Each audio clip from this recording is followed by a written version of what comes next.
Et bonsoir le Zei, et bonsoir YouTube évidemment. J'espère que vous de votre côté ça va. Pas de news. Il y a très peu de news cette semaine qui sont tombées. C'est terrible.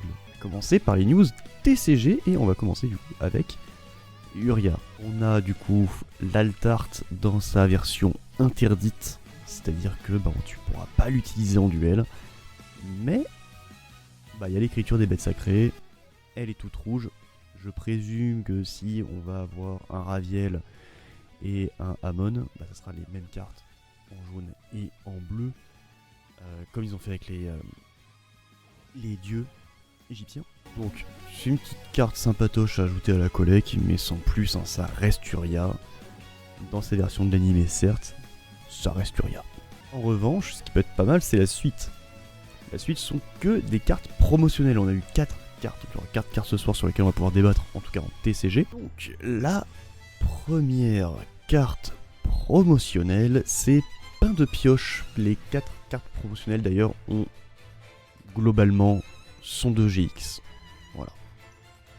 C'est les 20 ans de GX, faut sortir des cartes sur GX. Le fameux pain à l'œuf, le sandwich à l'œuf doré, là je crois que c'était comme ça qu'il s'appelait dans le dessin animé. Si vous avez un monstre dans votre cimetière, payez 200 points de vie, piochez une carte et montrez-la. Si c'est un monstre, appliquez cet effet selon son attribut. C'est assez marrant d'ailleurs de jouer avec ça. Différent des monstres dans votre cimetière, vous piochez une carte, et si c'est le même qu'un monstre dans votre cimetière, vous défaussez une carte. C'est pour ça qu'il ne faut pas jouer cette carte, par exemple si tu joues Marine Cess. Si t'as que de la flotte, tu pioches une flotte, tu défausses une carte, c'est un peu chiant. Sauf si c'est le but de ton deck. Van Russell, je dis que ça peut être intéressant, pourquoi? Parce qu'il y a 3 ou 4 attributs différents, enfin de mémoire il y en a 3. Peut-être maintenant qu'il y en a un 4ème, je sais plus. Donc ça peut être intéressant pour piocher du coup une deuxième carte, j'ai envie de dire, parce que tu draw 2 avec cette carte si tu payes 200 points de vie. Mais sinon, voilà, c'est pas non plus, pas que ce soit une carte super utile, mais dans certains decks elle l'est quand même. La suivante, vous allez voir que c'est une carte promo, mais il y a un petit truc en plus quoi. Donc c'est celle qui est liée à Jaden, à savoir le géant du tonnerre, héros élémentaire, tonnerre voltaïque. Toujours plus grand le nom. On a eu déjà, je crois, un homme oiseau de feu qui était un petit peu allongé aussi, comme nom. Celle-ci et les 3 prochaines.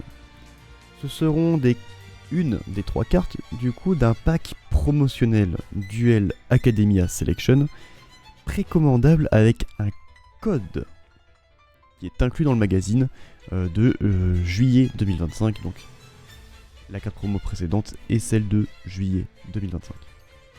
Qui sortira du coup le 21 mai. Donc ce géant de tonnerre, qu'est-ce qu'il nous fait? Déjà c'est un lumière guerrier, vous le voyez, fusion, de niveau 6 qui a 2400 d'attaque et 1500 de défense. Il faut 2 monstres héros élémentaires d'attributs différents, donc jusque là tout va bien. C'est vrai que le pain de machin là, le pain de pioche, pour héros ça peut marcher aussi. C'est une carte qui est uniquement invocable par fusion. Et si elle est invoquée spécialement et que votre adversaire contrôle plus de cartes que vous pouvez détruire toutes les autres cartes sur le terrain. Ça fait très mal. Ça fait super mal, mais c'est super efficace, c'est trop bien. C'est trop bien. Vous pouvez sacrifier cette carte qui est invoquée par fusion en utilisant un ou plusieurs monstres normaux comme matériel. Puis cibler un monstre héros élémentaire dans votre cimetière, invoquez-le spécialement. C'est dommage que ça soit pas un effet rapide.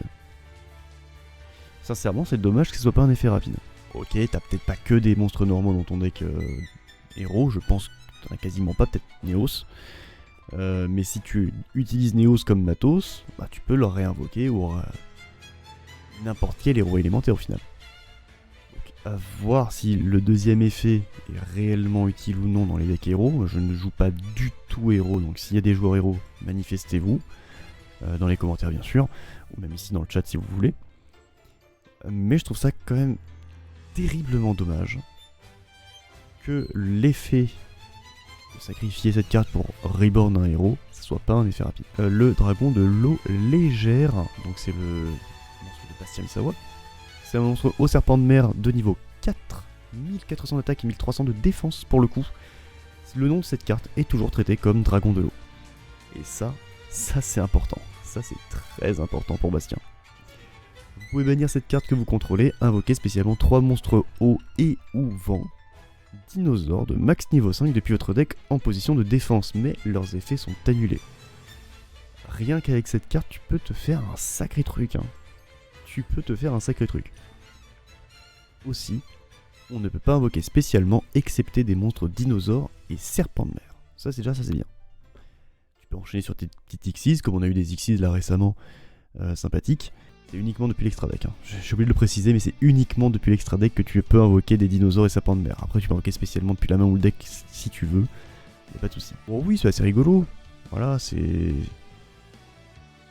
Est-ce que ça va vraiment être utile dans les decks dinos Non, parce que des dinos vent et eau de max niveau 5 depuis le deck, il n'y en a pas des masses. Et le jour où il y en aura, cette carte-là sera intéressante, ça c'est sûr. Et enfin la dernière, elle est sur notre très cher ami Chad Princeton, qui est le dragon armé perceur. Et alors là, je me suis dit, oh mon dieu, une carte dragon armé.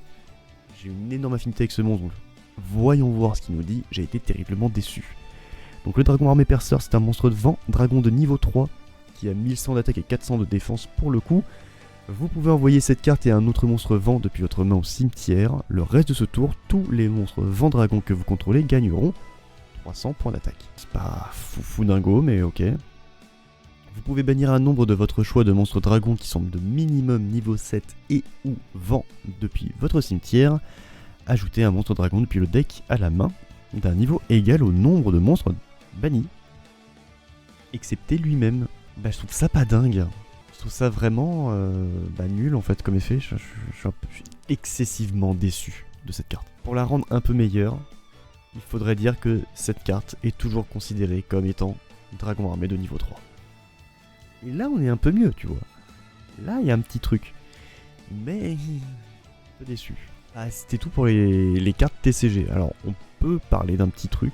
Alors le YCS Providence 2025, on a les 32 première decklist, on va juste évoquer les 10 premières parce que c'est les 10 plus intéressantes je trouve. Donc voilà, donc ce petit monsieur qui est Charlie Ray Futch 3 a remporté, vous allez voir, avec un deck Mitsurugi Rizeal. Et vous allez voir que c'est pas le seul deck Mitsurugi Rizeal qu'il y a, il y en a quand même beaucoup.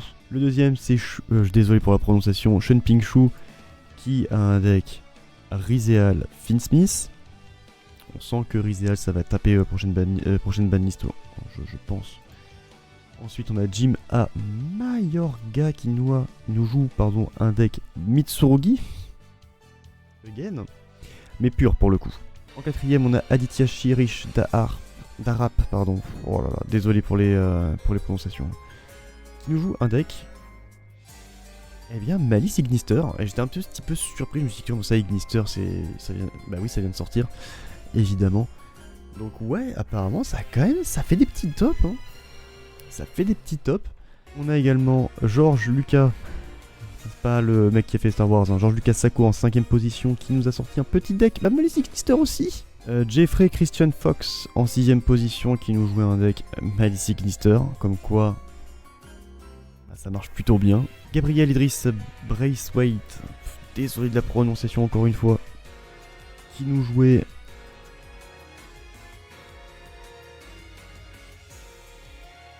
voilà, j'ai vraiment besoin de le dire, Malice Ignister, c'est impressionnant le nombre de Malice Ignister qu'il y a dedans. Et il n'y a pas si longtemps, j'entendais des gens dire « Oui, mais Malice, ça fait plus rien. » Bah, la preuve en est que non, ça fait des choses encore. Steven Santoli, qu'est-ce qu'il nous jouait celui-ci en 8ème position? Il nous jouait un deck Crystron. Il nous jouait Crystron, donc c'est surprenant, mais il est là. Le Crystron est là et c'est plutôt cool de voir autre chose que du Rizeal, du Finsmith, du Diablo Star et du Malice. Voilà, on voit autre chose, on voit du Crystron et c'est plutôt cool. En 9ème position, nous avions Kamalderic El Crux Valdez qui nous jouait un deck et Mitsurugi Rizeal encore une fois. Terrifiant, le nom de Mitsurugi, en fait c'est simple, il y avait Mitsurugi d'un côté et Malice Ignister de l'autre. Et enfin, Mitchell Ryan Garcia en 10ème position qui nous jouait et Mitsurugi Rizeal. Bon, donc qu'est-ce qu'on peut dire du YCS Providence de 2025? C'est que dans le top 10, on n'a pas regardé dans le top 30, hein, le top 32, mais dans le top 10, c'est Mitsurugi, que ça soit pur, que ça soit mélangé avec du Rizéal, que ça soit mélangé avec du Finn Smith, ou du Malice Ignister. Et oui, c'est sur cette petite phrase d'Aster, les caméras qui explosent, qu'on va se quitter pour les news TCG. Je vous remercie d'avoir regardé cette vidéo jusqu'au bout. Comme d'habitude, vous connaissez tout ce qui est chanson, hein, l'abonnement, le pouce, le commentaire. Si vous voulez jeter un oeil aussi à nos petits partenaires, vous avez donc sur YouTube SadixTCG et sur Twitch Monsieur Lavro. Les liens, vous savez où ils sont, la description. Je vous souhaite une excellente soirée, après-midi, journée, faites ce que vous voulez et je vous dis à bientôt pour tout simplement de nouvelles cartes TCG.